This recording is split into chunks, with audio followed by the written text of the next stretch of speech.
The Joe Rogan Experience. And it's not just China. And this is the theory, but the thing about the lab leak and why I actually want to deculture. You had Josh Rogan on, and he did an excellent job. Really good job. That guy's amazing. What he expertly shows is if this is true, the lab leak hypothesis is true. Yes, the Chinese covered it up. Guess what? The Chinese are liars, and they covered up SARS, and they've covered up basically everything that's come out of their country for the last 30 years. That's not a shocker. The shocker is Dr. Anthony Fauci, 2017, reverses the ban on gain-of-function research, directs this funding to EcoHealth Alliance, Dr. Peter Daszak, who then gives it to the Wuhan Institute of Virology for the study of novel bat coronaviruses. And then when the pandemic turns around, we take Dr. Peter Daszak as the only American to join the World Health Organization's investigation team into whether coronavirus leaked from a lab. And on 60 Minutes, I forget who was interviewing him, she goes, well, wait, so how did you verify it? Did you just ask them? And he goes, well, what else can we do? Because he's also half British.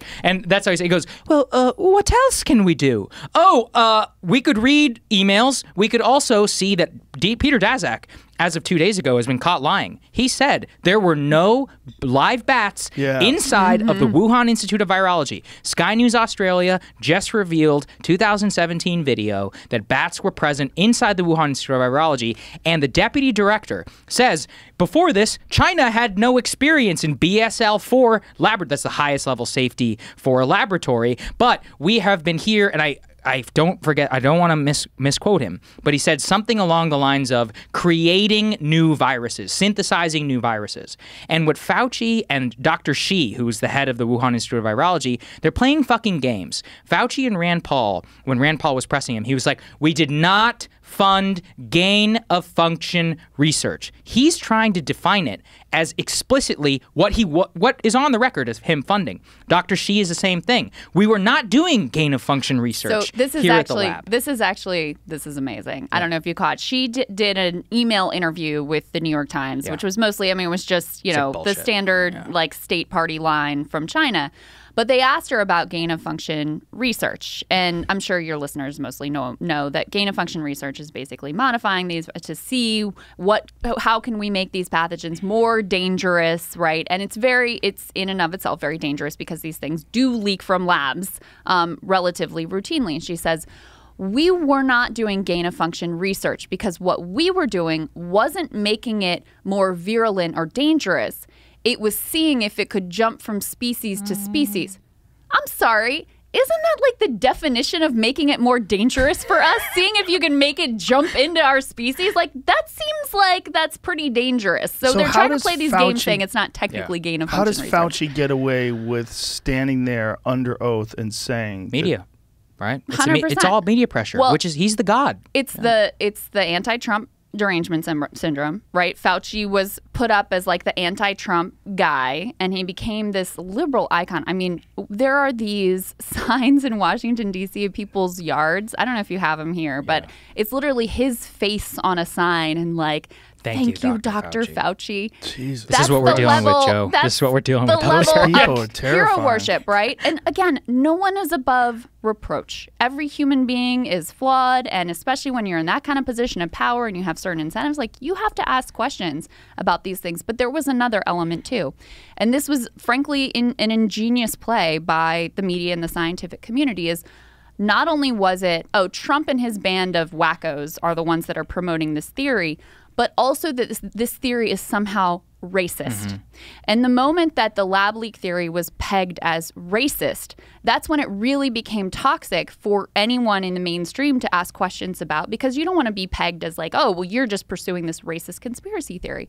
And my thought has always been from the beginning, first of all, we just need the answer, neutrally to look at what actually happened here. But second of all, if we're playing the which is more racist game, it seemed way worse to me when people were like, ooh, Chinese people eat bats and that's disgusting and they're so weird and that's how we all got this pandemic.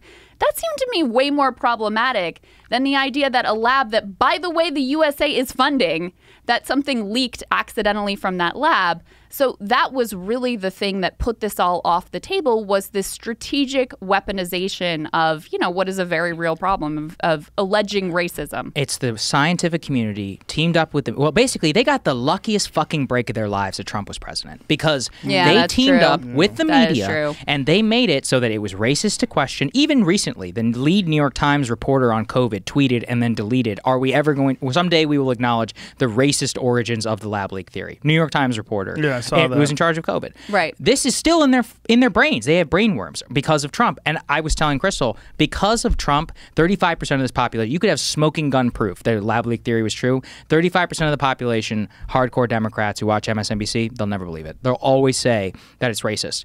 And here's the problem, which this is the same problem with all Trump stuff.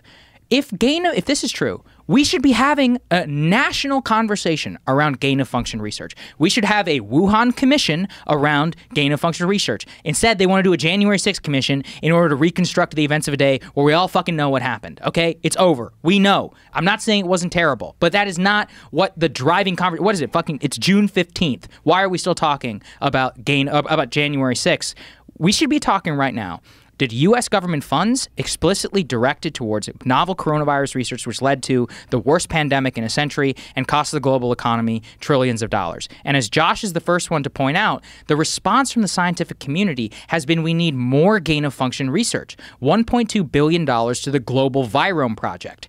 And so once again, the scientific community wanted all of this covered up. They teamed up with the media to protect their funding resources. Because what people forget, Fauci is actually the king of funding. The National Institute of Infectious Disease, I believe that's NIAID, that's what he's in charge of. They are the primary funding authority for huge amounts of the scientific community. We had Dr. Brett Weinstein on our show, and he was explaining this to us, which is that if you're inside of that research system, you need access to those dollars to keep your lab afloat.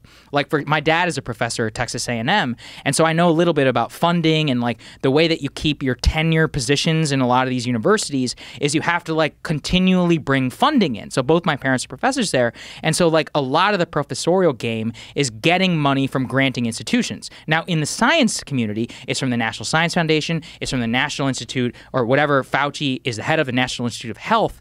They have to keep the dollars flowing. So if you admit this is gain-of-function research, you start asking questions, NIH and Fauci can fucking cut you off. Like, this is a whole business. It's a multi-billion-dollar, I mean, it's an industry because it's about research. And look, the core theme of our show is like follow the money, right? So follow the money. Where's the money lead? At least Fauci, Peter Daszak. And it's like, look, I don't want to sound crazy, but this is basically like a global conspiracy in terms of the Chinese government.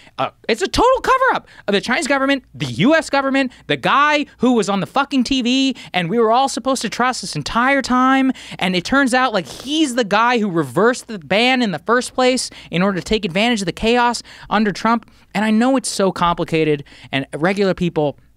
This is what bothers me most about the mainstream media. People want to live their lives and they want answers. And increasingly, they know they are being lied to, but they do not have the time, because it's our job in order to, explain all this about Peter Daszak and the World Health Organization, what is gain-of-function research, how Washington actually works, the global funding structures, etc.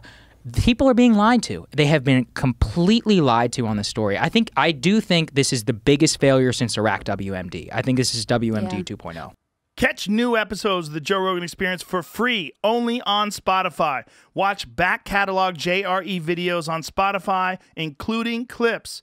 Easily, seamlessly switch between video and audio experience. On Spotify, you can listen to the JRE in the background while using other apps and can download episodes to save on data cost, all for free. Spotify is absolutely free. You don't have to have a premium account to watch new JRE episodes. You just need to search for the JRE on your Spotify app.